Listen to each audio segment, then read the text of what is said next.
Sorry. The previous one.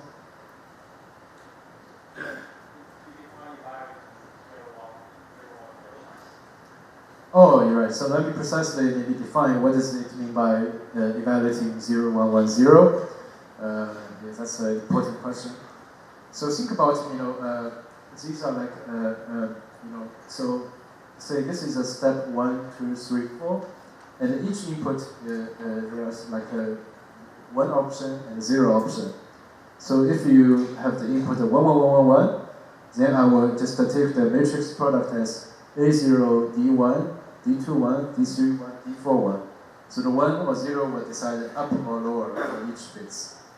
So in this example, if I evaluate on 0, 1, 1, 0, you take actually A0 times D10, because 0 is here, and take 1 on the second point, 1 on the third point, and 0 on the fourth point. So this is the idea of subset product. For different input, you actually choose a different subset product sequence to perform different functionalities. In the end, it will be different value for S, the subset product of S in the secret, plus small at the end. So maybe I skip one step because this is the evaluation formula. So you choose which matrix you multiply by the input bits, and then multiply them together.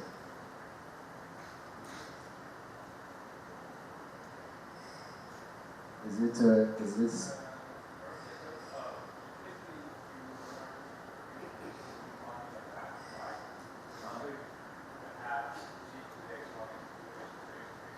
Right,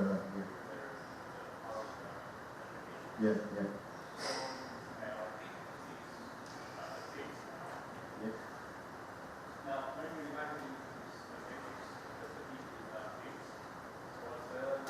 Yeah. So you have so the question is like, so maybe I should have mentioned this in the slides. So there's a gap between the typical use case of multilinear map with the picture of G to the S, S1, S2. So you should, a convenient way of thinking about it is the following. So even in the abstract multilinear maps, so suppose you are given the encoding of maybe G of S1, G of S2, so when you're given the input, you first convert the input to choose which ring element you want to multiply with. Right. So the input first converts to which encoding you want to multiply together or add together, and then so the S are already embedded into it. So S is not the input of the evaluation process, and S is somehow the encoder is to take care about. That's a good point. So with this mapping, right? So you take the input and map to which encoding you want to take the product with, and that's the brief functionality I wish you to think about. So it's actually an important question. So I have a misconnection with the input and the functionality. All right. So now let me describe a non-trivial example of like. How to put structures into multilinear maps and what happened afterwards. So suppose you have the secret element. Right now they are not all random, but instead they are structured into it. So here the structure means, for maybe a 2 by 2 matrix, it can be 0 in one diagonal slot and non-zero in the lower order diagonal, or maybe it's a permutation of the diagonal matrix. So think about the final goal as still taking the product of all the secret items. So you can do a sanity check of all the product on the secret as, so if you evaluate on 0, 0, which means you're taking A0 times D10 times D20. So as I promised you in the correctness of the functionality, this will become like this matrix times this matrix times A2. So actually for this evaluation, the diagonal of both diagonal entries will be cancelled by the 0 of others. So in the end, you will get 0 times A2 plus error, which is a small element. So we think about that as representing 0 for this case. And for the other 3 possible evaluations, like a 0, 1, 1, 0, and a 1, 1, you can do a routine check that anyway there will be at least one remaining random corner in the matrix. So the final product will be S times A, 2, plus error. So we think about this as a big element, and we recognize these outputs as 1. So this gives you one example of how to put structures into the secret term of the LW samples to reflect the functionality you want to compute. So just to jump into something I want to talk about today, which is indistinguishability obfuscation. So how do you do the obfuscation with a multilinear map? So you first convert a program into a bunch of matrix products. For some small class of programs, you can always convert them into matrix products, which I will give a small example in the second half of the lecture. And then you just put the matrix in the structure with the randomness in the secret term of these LW samples, and then you do the subset product according to the input, and the result will be reflected by whether the final matrix is big or small. So I'll give you such an example in the next part of the talk. So for the remaining maybe 10 minutes, let me maybe give you the brief example of insecure and secure example. So previously I gave you an example where some inputs is 0. So now in the next example I patch the 2 corners in the example. So right now everything is either diagonal or anti-diagonal. So suppose different color of secrets means that they are from different independent secret distribution. So I claim if you sample the multilinear maps with secret with this distribution, you can actually prove that the S are hidden in the multilinear maps, and prove in the sense that they are as secure as the learning with errors problem. So let's see how to prove such a statement for this example. So to prove such an example, I need to give you another trivial generalization of LWE called permutation LWE. So suppose the secret is no longer, as a random matrix on the basic example I gave in the beginning. Suppose it's a permutation matrix tensor product with S, for example, as this. Like you just have a diagonal S to begin with, and then shift the position of the random S. You can do a simple hybrid argument to show that LW with secret with this structure is as secure as the standard LWE, and the decisional work as like showing that the decisional version of such a problem shows this LW sample is indistinguishable from random.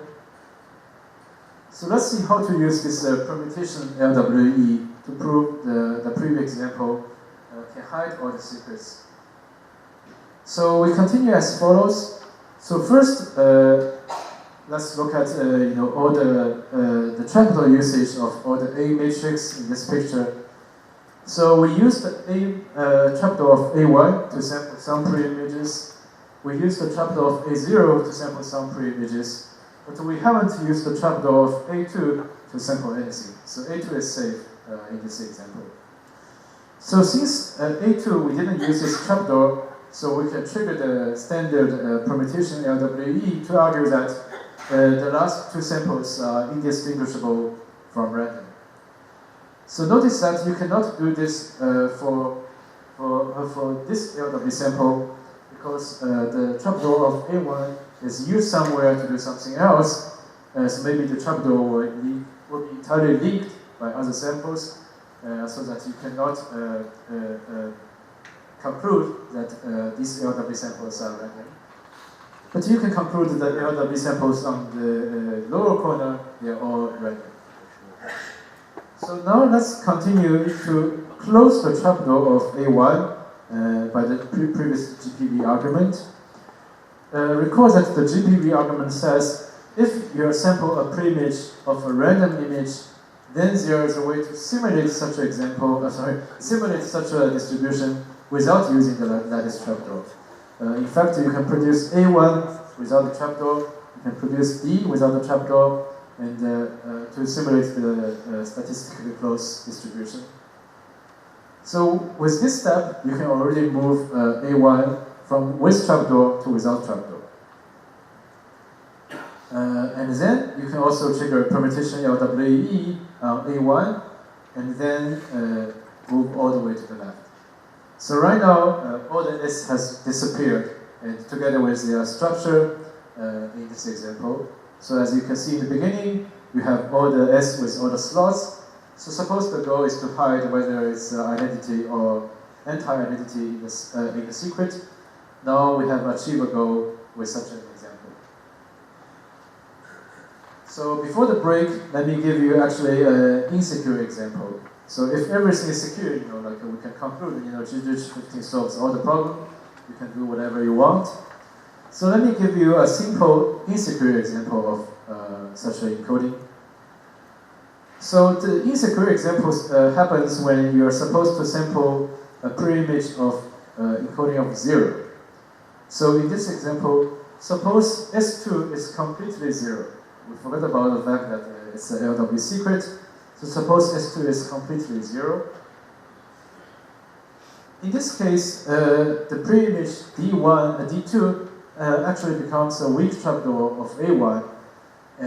So because, just to recall, that if you have A times D equals to 0, then this guy is a full trapdoor.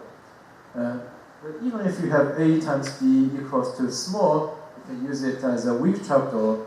So what is a weak trapdoor? So at least you can break decisional LWE with the weak trapdoor.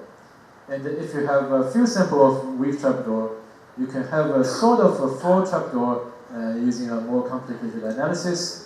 But just keep in mind, weak trapdoor is dangerous enough. So, and then in the evaluation, you will have like the 0 completely cancels out the functional component. So all what you have left is the small ingredients that we have looked at before, which is this component. So if you have a small component, you can recover the exact number in the integers. So one of the things that you can learn from the cryptanalysis literature is if you think about all the cryptography problems that we work with today, usually the problem with mod P or with mod Q is difficult. Usually a lot of problems over the integer is easy to solve, by the way, except the factoring.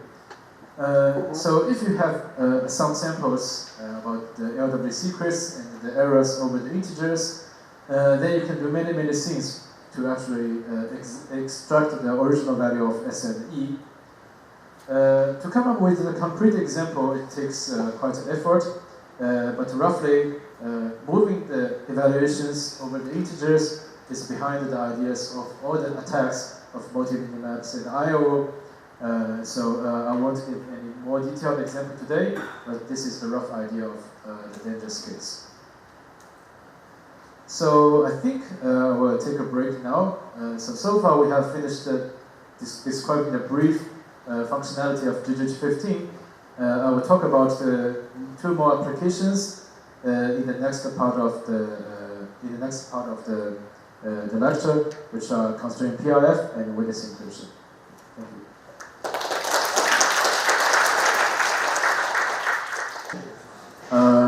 All right, thanks for coming back for the last session of the last talk. So in the rest 1 hour, I will cover applications. I will mainly cover like private constrained PRF, and hopefully, if I have time, I will mention like what happened for witness encryption. So the goal is maybe just to finish constrained PRF, because going to witness encryption will be more involved. So again, you can interrupt me at any time if you have questions. Okay, so let's just continue. So let me mention the first application of multilinear maps, which can be based on LWE, which is something called private constrained PRF. And so let me first mention what is a private constrained PRF. And so let me try to define private constraint PIF informally in 3 slides. So this is the first slide. The second slide is the following. So let's first understand what is a PIF. So a PIF says, like, if you are an adversary who has oracle access to either the left or the right. So in the left, you have oracle access to a potential PIF key.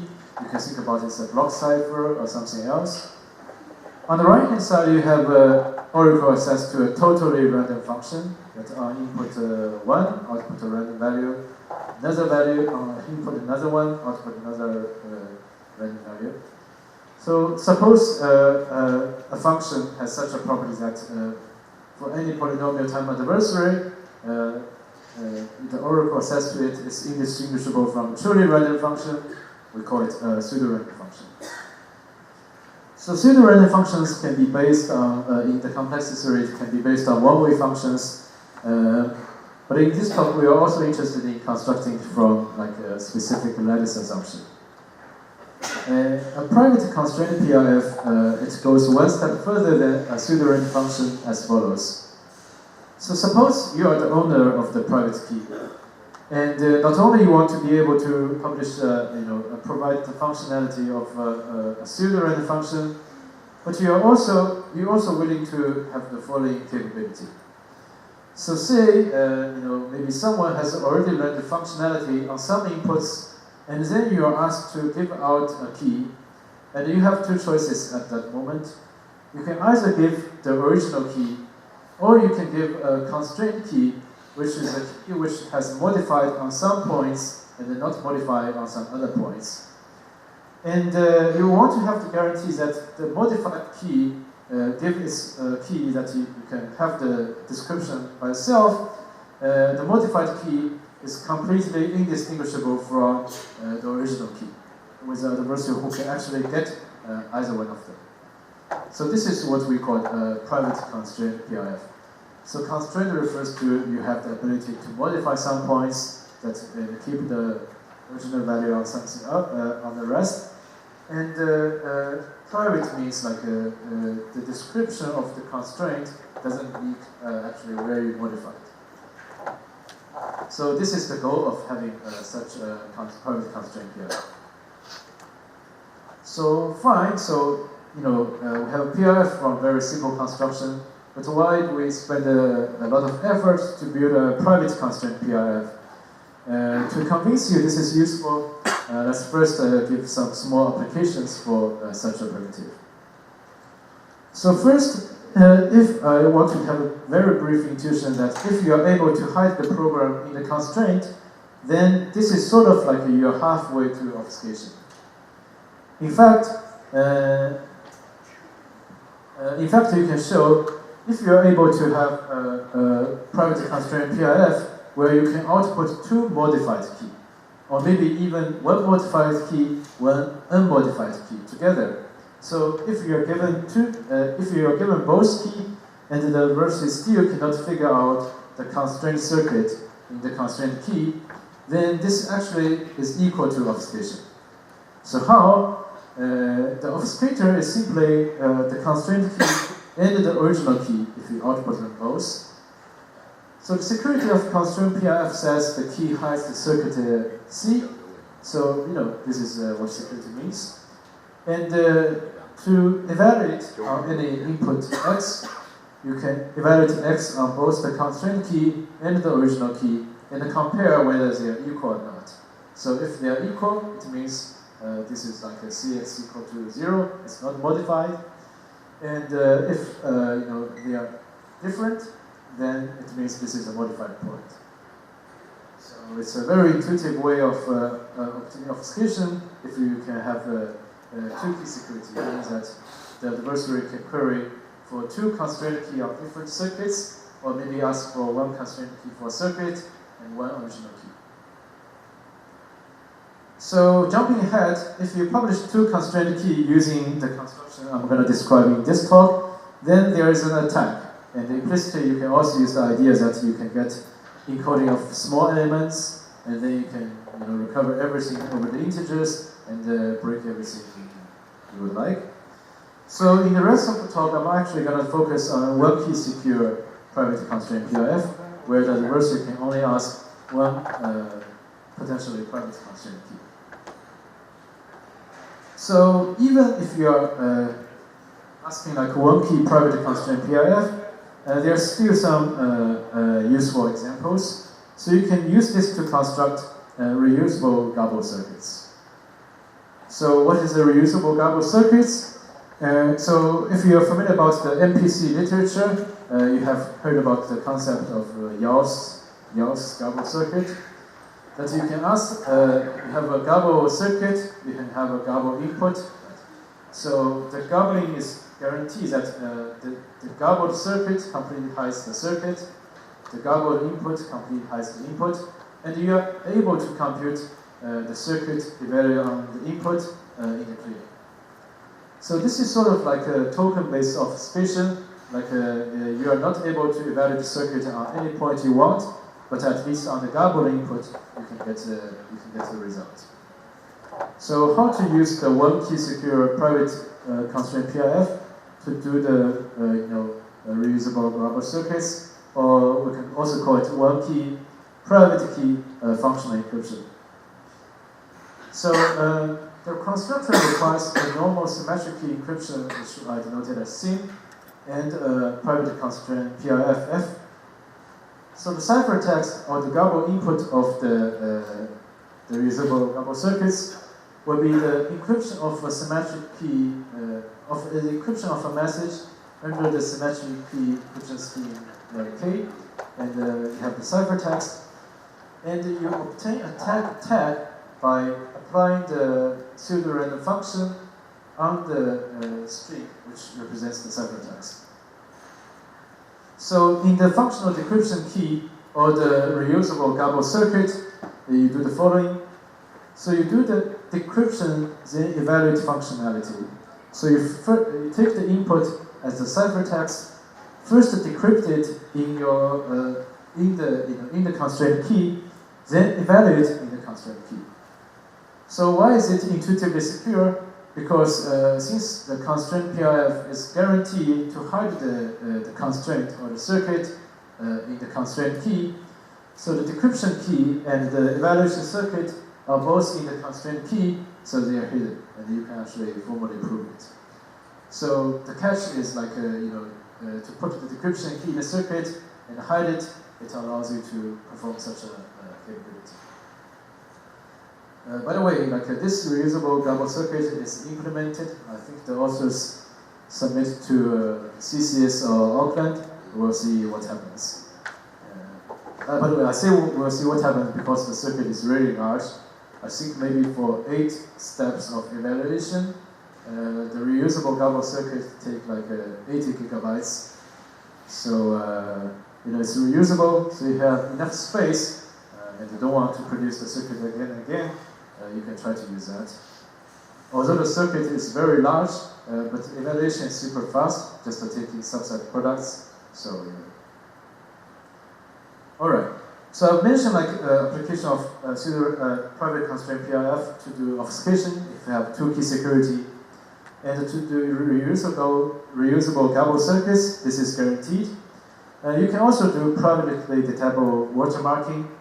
This I want to talk about here, and maybe more. So then let's see how to construct such an object from GHz15 encoding. So it takes 2 simple steps. So first we need a PIF which has the right structure so that we can work out. It looks like simple. And then we want to add a constraint privately.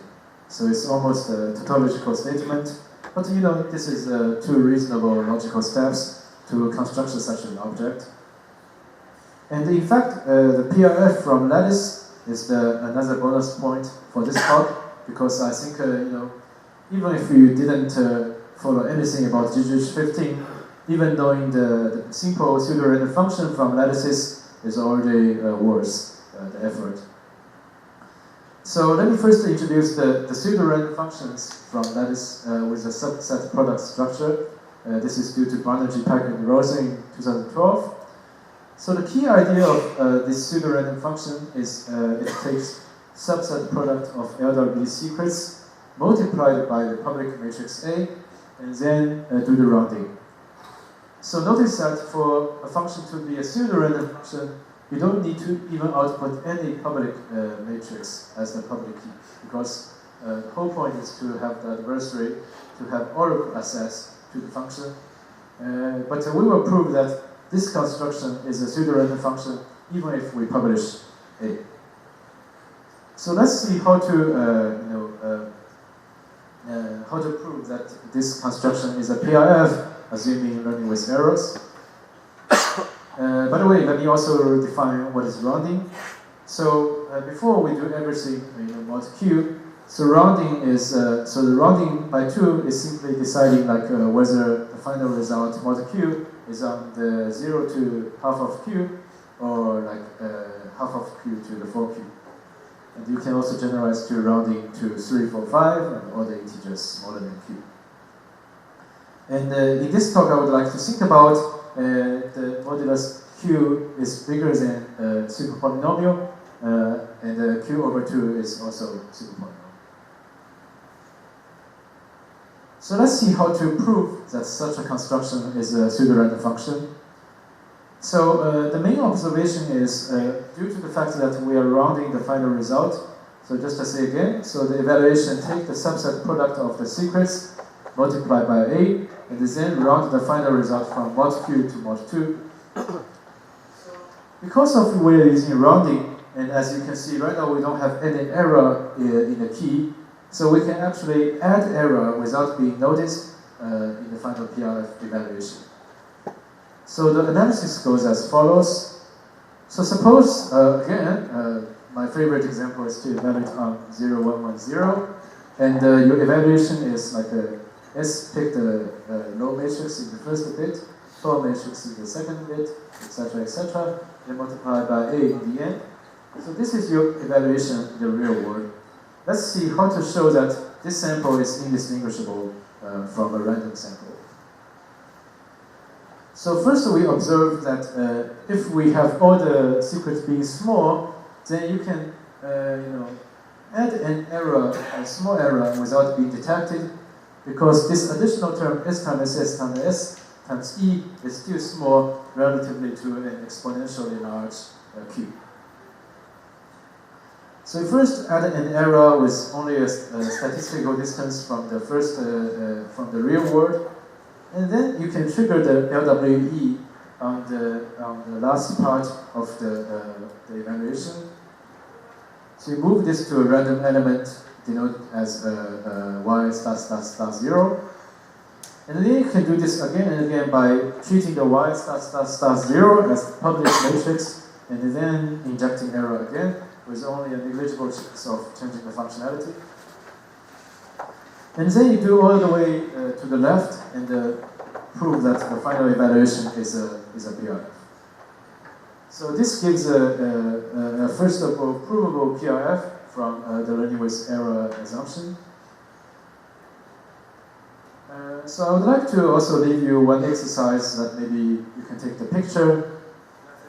Actually, you can show this subset product idea without rounding does not give you a PRF, in the sense that you can find an explicit attack showing that the result of evaluation on multiple points is not pseudo-random. So this is an exercise. It's really worth to do it by yourself. But the next one is even more interesting. It's an exercise with bonus, which we usually call as an open problem. So previously, I used the fact that the Q is a super polynomial in order to inject the noise inside it. So right now, suppose you work with a really small Q. Let's say small is a polynomial, like the square of the security parameter. And this is sufficient for LW to be secure. So this function, I personally think, if you replace the subset product, except by replacing the Q from exponential size Q with a polynomial size Q, I think this should be at least a candidate for PRF. But so far, after 7 years of proposal of such a PRF, we have no way to prove that this is a PIF from standard assumption. Even if you make another assumption, we don't know how to prove it. So it's a really interesting problem of either break it or prove this is a PIF, finding other technique. The brief reason why we stuck is like if you inject the noise now, in the previous proof technique, you will actually change the functionality with no negligible probability if you add noise. So I think this is a... Right. Right. Right, exactly. Right. Okay, so this is an open problem. If you can solve it, you can ask Professor Yu to check your proof, and if the proof is correct, I think this is a really checkable. So for what? If I check it's right, then I want you for further check. Anyway, it's a publishable paper if you achieve this result. Alright, so right now I finished another bonus point about building PIF from lattices. So let's go into the formal business of how to construct a private constraint PIF from the GGH15 coding. So let's just have a recap for now. We have a really good starting point, right? We have already a subset product structure to begin with. So to move from a PIF to a privately constrained PIF, what we need is only 2 steps ahead. First, add a constraint, then make sure it's private. So to embed structures to make it a private PIF, we need to embed structures in the secret terms, as I did similarly in the example in the previous lecture. And then we need to show, given a proper public mode of the function is secure, using GGH15 encoding. So, right, so imagine the final lattice-based pseudo-random function based on GGH15 will have the following structure. So the whole constraint key will look at A and the ordered encoding of these secret elements, and when you evaluate, you get subset product plus small, and after you do the rounding, you remove the small error.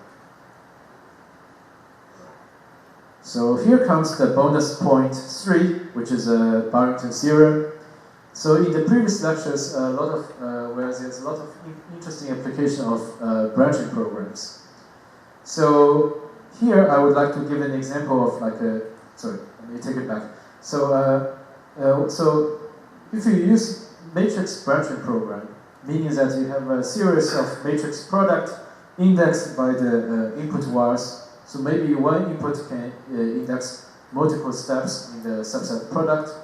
So this is what we mean by a branching program concretely. In fact, permutation matrices is one way to represent a branching program.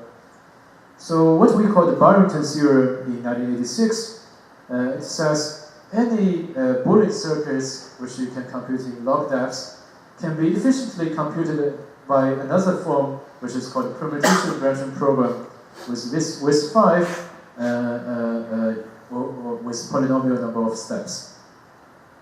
In fact, this is one of my favorite papers in complexity theory because the whole paper only has 4 pages, and in some sense, only one line in the paper is useful.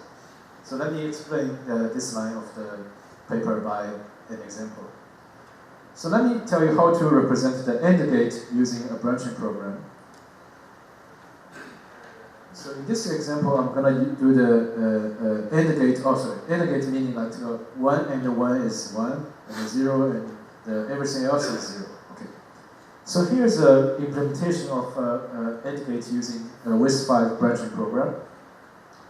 So you put identity matrix on order 0 choice, and put a permutation matrix P, and a different one Q, and then P inverse and Q inverse on order 1 choice. So let's just do the example with 4 evaluations to see what's the result. So if you evaluate on 0, 0, meaning that the input while 1 and 2 both choose the 0 branch, you will get identity times blah, blah, blah times identity. You get identity matrix in the end. So let's say identity matrix represents 0 for this example. So if you evaluate 0 and 1, you'll get IQ minus 1. Sorry, Q inverse, and then Q times Q inverse is still identity. And similarly for y and 0, you get P times P inverse.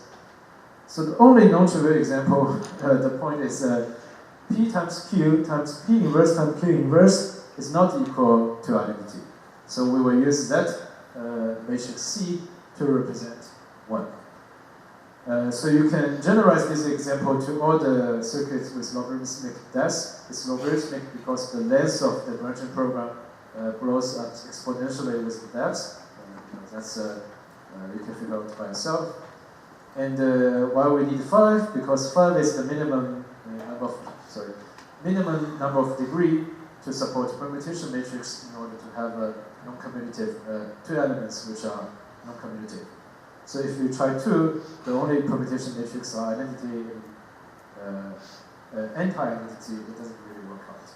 So you can try 2 and 3 by yourself and see what happens. By the way, if you are allowed to work with non-permutation matrices, you can work with smaller degrees.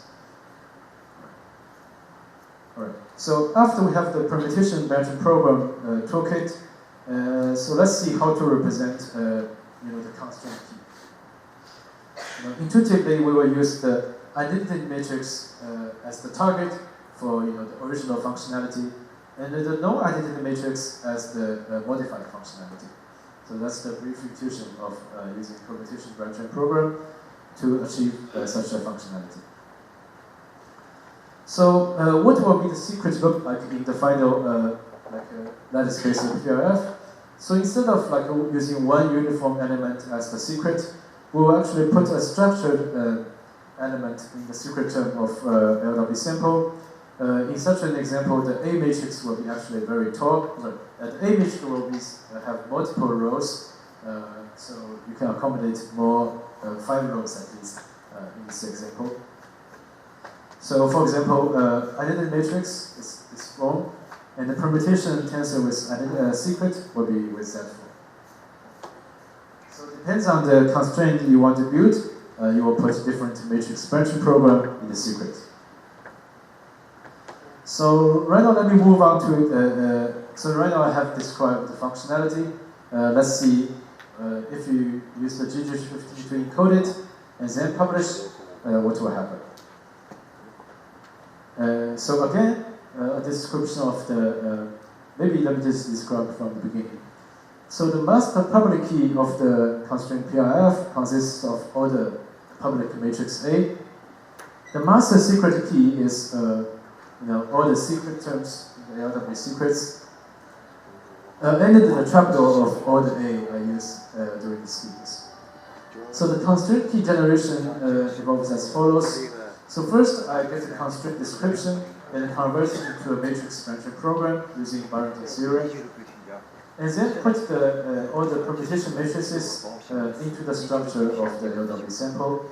So for example, one LW sample will look like that, except that it should be with dimension 5, because I don't have enough space in this slide. So again, the functionality check is as follows. So if the circuit evaluated on X outputs 1, meaning it's preserving the functionality, eventually we'll have identity matrix tensoring the product of all the secret times the A plus E, and run it. And then after you run it, the small noise goes away. So when Cx equal to 0, when it represents change, you will have a permutation matrix, which is non-identity, tensoring with the product. So at least it changed the functionality. In the reality, we will only take 1 row out of the 5 rows to represent the functionality. So finally, let's come to the most important point of analyzing the security of such an idea, which is to argue that the encoding of ADDDDD hides all the secret and the constraint in the structure tensoring. So how to show that the branching program is hidden in the GG15? Again, the goal is to show that the scheme we see in the real world is indistinguishable from a series of matrix A and D produced by a simulator without knowing anything about the constraint and the trapdoor. So the final simulator will do is sample a random matrix, sample a bunch of random small matrices without the trapdoor, and we will prove that the real scheme is indistinguishable from the simulators. So how the proof goes? Still, we need to start from the right, because the right matrix is the only matrix that we haven't used the trapdoor in the whole construction. For example, we use the trapdoor of A3 to sample D41 and D40, and etc. and etc. So we need to start from something that we haven't used the trapdoor. So first, so let's ignore the evaluation, because to formally prove it, we need to prove like the constraint key is hidden, even if it has some evaluation. But let me just explain the proof without having any evaluation. It's already known to you. So you have the Y being a permutation matrix tensoring with secret times public matrix times error. So as we see in the last example before the break, permutation matrix tensoring secret is a nice LW sample. We can show the result is pseudo-random, and since the result is random, you can simulate the distribution without the trapdoor. In this way, you close the trapdoor for the last two matrices. And then you can continue again and again, since you don't need the trapdoor of A3, you can trigger LW on A3, and then move all the way back to the left.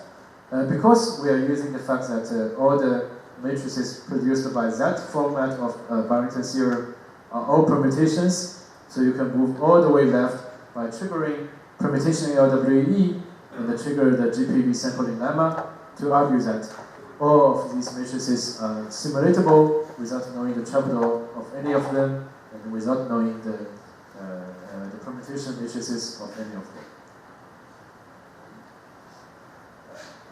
So the takeaway from the private constraint PIF construction is it is safe to use GGH15 to encode permutation matrices and make it also useful.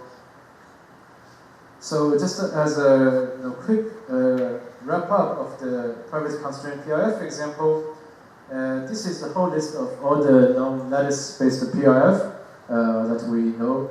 Maybe there's something proposed this year that I missed in this slide. So you can see there are two different categories of lattice-based PIF. The ones with stars is using the gadget matrix adapted from the lattice-based FHGAB predicate encryption from the talk of Hotak yesterday. And there's another category which is including this constraint PIF for NC1 from GGH15 map. Actually, this is a question proposed by Hotak 2 years ago. Is there a transformation between these two techniques? Like if you have a scheme from dual-ragged, are you able to convert it into the GGH15 framework, or maybe backwards? So you have a GGH15 based whatever construction. Do you have a way to convert it back to dual-ragged?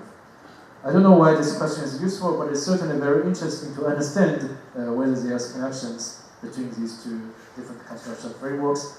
And this is still an open problem. And also, for the applications, I have described the GGH15 multilinear maps to do a private constraint PIF from LWE. It turns out to prove the lockable obfuscation from GGH15, you can use a similar analysis technique. It's just that the functionality is slightly more complicated. And from these two primitives, you can also get traitor tracing. And I would also like to give a bonus exercise for you. In fact, you can also achieve a Fiat-Shamir-like hash function from this framework. So this idea is behind the talk of Chris, and behind all the paper cited in Chris' talk, before we propose the Fiat-Shamir from some encryption scheme with strange assumption. The initial point to look at this work is to use private constraint PIF to achieve such a hash function. So let me explain why. Because if you think about this multiplying A by a lot of D. Right. So without using it as a constraint PIF, you can obviously use it as a very good hash function, and you can actually prove this is collision resistant. You can also prove using the same assumption, using the same crazy assumptions mentioned cited by Chris' talk, that you can prove a Fiat-Chanier property from this construction. The open problem is, can you use this construction to prove more properties that we don't know about? So although this construction is very inefficient, it may give at least a very interesting theoretical implications. So I think I only have 20 minutes to capture witness encryption. So I think I will only give witness encryption and the candidate construction and leave the open problems without going through all the proof technique developed in the paper. So before that, do you have any questions about private constraint PIF? Yeah, I guess everyone is tired, so let me only talk about the interesting parts. All right, so what is a witness encryption? So a witness encryption is designed for people who have great dreams. So suppose you have a great algorithm that you can solve gap SVP using a quantum algorithm. So in other words, you have a witness for the following statement that gap SVP is in BQP. So any algorithm or any proof can be treated as a witness for this statement. And this is also an NP statement. So what does witness encryption allow you to do? So suppose you have, maybe you don't have the capability of, showing this statement, but you are a dream maker. You are willing to put 100 bitcoins on whoever can prove such a statement. And you also want to just put the statement somewhere so that whoever come up with the witness can automatically get the address of the address of the 100 bitcoin. So here's one way to do so if you have a safe witness encryption. So a witness encryption takes any NP instance X and M, which is a message, maybe for example the address for 100 bitcoins. It encrypts the instance with a message into a ciphertext. So the goal of the ciphertext is the following.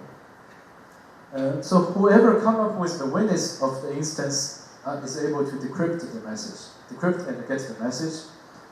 And if the instance turns out to be non-satisfiable, then you should not be able to get the message. So that's the brief security requirement of the witness encryption. By the way, the goal of witness encryption is not to hide an X. So I just wonder how about if I just send the bomb people the ciphertext and they can handle the message.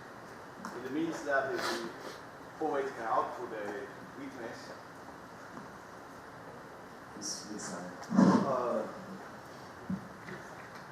So I just maybe wonder about the definitions, functionality and security. So how about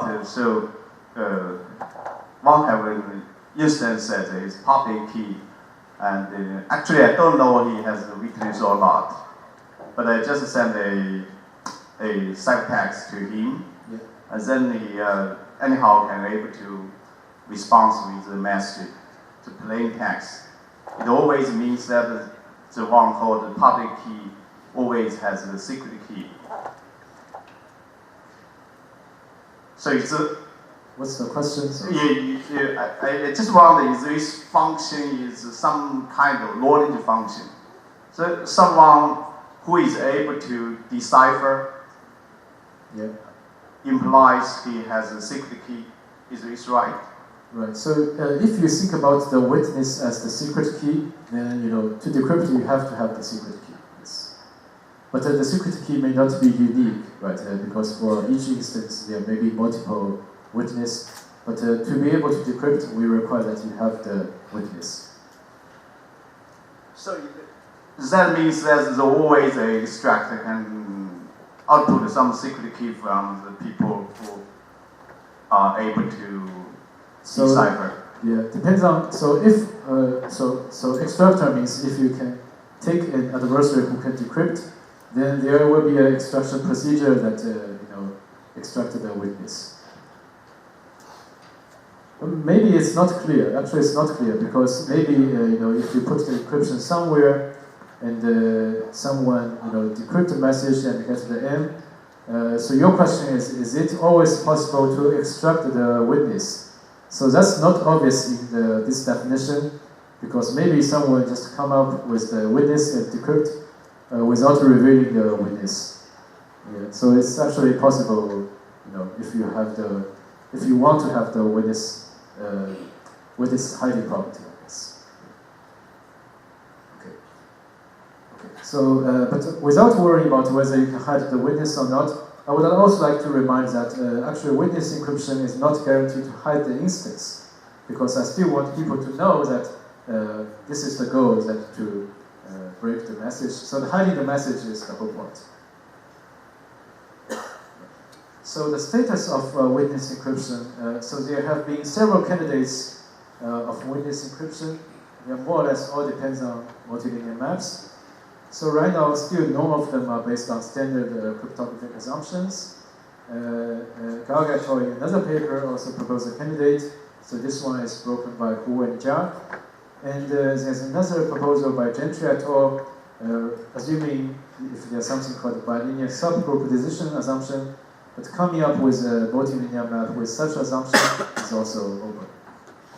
So, but nevertheless, the GLW paper actually provides a very interesting takeaway, which is used in the candidate I'm going to describe, which is there's a very easy way of encoding CNF in diagonal matrices. So just take a simple example. Suppose you want to build a point function that only outputs 0 if on x equals to 1, 0, 0. So there's a simple, like a 3-dimensional branching program to do it. You can put 0 on the corresponding slot of 1, 0, 0.